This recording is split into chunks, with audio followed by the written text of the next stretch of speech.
ഒരു ഉഗ്രം കോൾ വന്നിട്ടുണ്ട്. കുറെ കാലമായിട്ട് ഞാൻ കാത്തിരുന്ന കോളാ.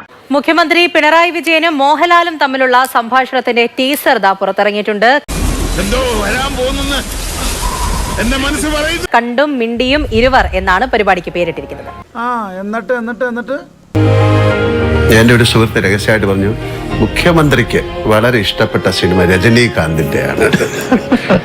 അല്ല, എനിക്ക് മനസ്സിലായിട്ട് ചോദിക്കണം, ഇവന്മാരുടെ തലക്കൊക്കെ പ്രാന്താണ്, ഇവിടെ താഴത്തുള്ള നിങ്ങളുടെ തലക്കെന്താ വട്ടുണ്ടോ? അതും ആക്ഷൻ സിനിമ. ആക്ഷൻ പടങ്ങൾ പൊതുവിൽ ഞാൻ ആക്ഷൻ പടങ്ങൾ ഇഷ്ടപ്പെടുന്ന ഒരാളാണ്. ജീവൻ കളയാനല്ല, കരി കളയാനാ പറഞ്ഞത്. അതിന് കരി പോണ്ടേ? ഒരച്ചൊരച്ച് അവന്റെ തോല് പൊളിക്ക്. ഇത് കരിയല്ല, അവന്റെ തൊലിയുടെ നിറവാ. പോകുകയല്ല. ഏതെങ്കിലും ഒരു സിനിമ സീൻ അത് അങ്ങ് യഥാർത്ഥ ജീവിതത്തിൽ പ്രയോഗിക്കാൻ ശ്രമിച്ചിട്ടുണ്ടോ, സാധിച്ചിട്ടുണ്ടോ? അല്ല, അങ്ങനെ ഞാൻ ചോദിക്കാറില്ല. ഈ വയസ്സാം കാലത്തല്ല പിണ്ണതൈലവും തേച്ച് കൊച്ചുമക്കളെയും കളിപ്പിച്ച് വീട്ടിലങ്ങനെ ഇരുന്നാ പോരെ? വെറുതെ മനുഷ്യനെ മെനക്കെടുത്തങ്ങോട്ട് പോരും. ജീവിതത്തില് എന്തിന്റെയെങ്കിലും പേരിൽ അങ്ങ് പശ്ചാത്തപിച്ചിട്ടുണ്ടോ? പശ്ചാത്തപിക്കേണ്ടി വന്നിട്ടുള്ളൊരു ഘട്ടം പറഞ്ഞാല് ഇഷ്ടം പോലെ നമ്മുടെ അടിച്ച് തോല് പൊളിക്കാന്ന് പറയുന്നില്ലേ, എന്റെ ഈ ശരീരത്തിന്റെ തൊലി പൊളിഞ്ഞു പോയിരുന്നു. ഇത് കണ്ടോ?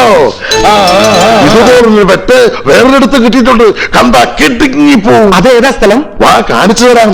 കണ്ടിരിക്കേണ്ട സ്ഥലമാണ്. സാർ, ഞാൻ അഭിനയിച്ച ഏതെങ്കിലും സിനിമയിലെ ഒരു ഡയലോഗ് സാറിന് ഓർമ്മയുണ്ടോ എന്നോട് പറയാൻ? അത് എന്തല്ല ദിനേശനും ദാസനും ഒക്കെ എന്നെ പേടിപ്പിച്ചു.